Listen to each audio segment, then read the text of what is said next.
Шановні абітурієнти, ти любиш техніку, тобі подобається працювати з металом, ти хотів би обслуговувати та ремонтувати механізми та машини.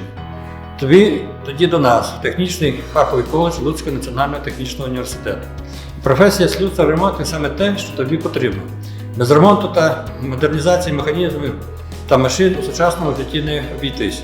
Слюсар-ремонтник став незамінним фахівцем на кожному виробництві. В стінах технічного фахового коледжу ми навчимо тебе, як обробляти метал, як виготовляти деталі та вироби за кресленням, як з'єднати деталі різними способами. Навчимо обслуговувати та ремонтувати механізми та машини.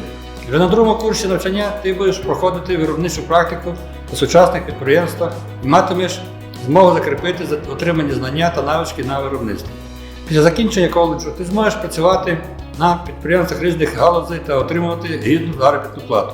Запрошуємо на навчання в технічний фаховий коледж Луцького національного технічного університету за адресою Луцьк, вулиця Конякіна, 5.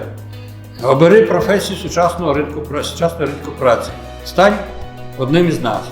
За бажанням ти зможеш продовжити навчання у Луцькому національному технічному університеті.